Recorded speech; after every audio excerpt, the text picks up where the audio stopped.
নমস্কার বন্ধুরা, আজকে শোনাবো ডাক্তার বলাই চাঁদ মুখোপাধ্যায় মানে বনফুলের লেখা একটি ছোট গল্প। গল্পটির নাম হলো অদ্বিতীয়া।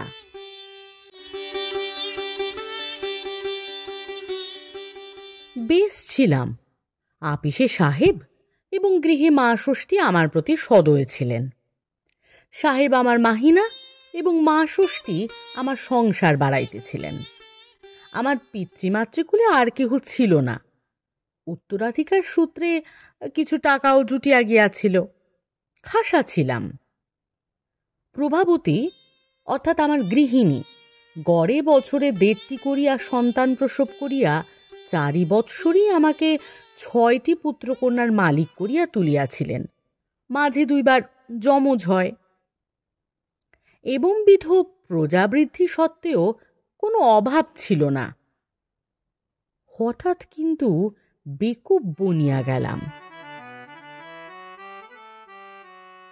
5ম বর্ষেও গৃহিণী তাহার স্বাভাবিক গর্ভভার বহন করিতেছিলেন। এবার কিন্তু ব্যাপারটা স্বাভাবিক হইলেও সহজ ছিল না বোঝা গেল, কারণ তিনি মারাই গেলেন। তিনি তাহার পিত্রালয় শান্তিপুরে ছিলেন। যদিও আমার শ্বশুর ও শাশুড়ি উভয় অনেককাল স্বর্গীয় হইয়াছেন, কিন্তু আমার শ্যালক বিনোদ ডাক্তার বলিয়া প্রভা প্রতিবারই সেখানে যাইত। বিনোদ লিখিতেছে, হঠাৎ এক্লেম্পসিয়া হইয়া দিদি 3-4 ঘণ্টার মধ্যেই মারা গেলেন। আপনাকে খবর দেওয়ার সময় ছিল না। কিডনি খারাপ ছিল।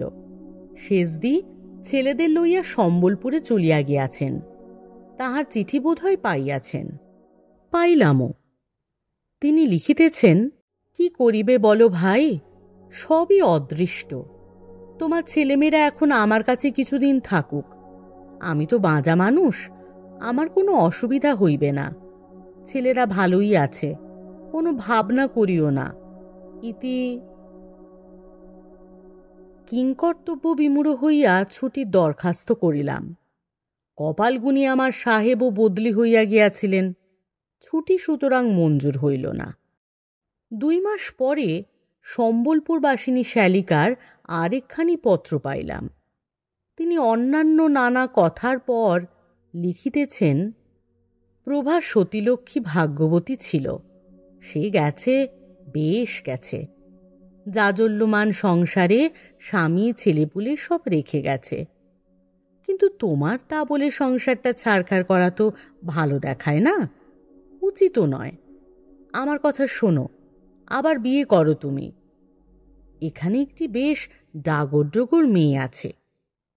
যদি তোমার ইচ্ছে হয় বলো, সম্বন্ধ করি। আমার তো মেয়েটিকে বেশ পছন্দ, তোমার নিশ্চয়ই পছন্দ হবে। ইত্যাকার নানারূপ কথা। 7 দিন ভাবিয়া, অর্থাৎ 1 টিন চা ও 5 টিন সিগারেট নিঃশেষ করিয়া আমি এই চিরন্তন সমস্যার যে মীমাংসা করিলাম তাহা মোটেই অসাধারণ নয়। শেষ দিকে যে পত্র দিলাম তাহা অংশত এইরূপ। বিয়ে করতে আর ইচ্ছে হয় না। প্রভার কথা সর্বদাই মনে পড়ে। কিন্তু দেখো শেষদি, আমার ইচ্ছে অনিচ্ছের উপর নির্ভর করে তো সংসার বসে নেই। সে আপনার চালে ঠিক চলছে ও চলবে।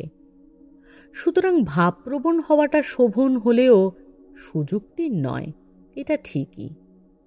তাছাড়া দেখো, আমরা মা ফলেষু কদাচন দেশের লোক।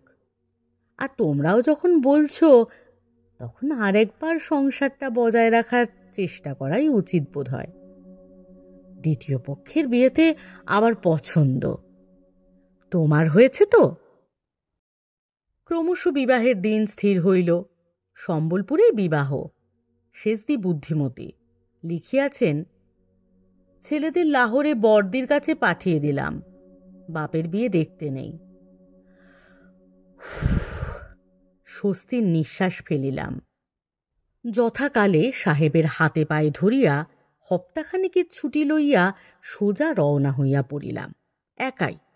এই বিয়ের কথা কাউকে বলিতে আছে কি ভাবিয়া গোঁফটা কামাইয়া ফেলিলাম।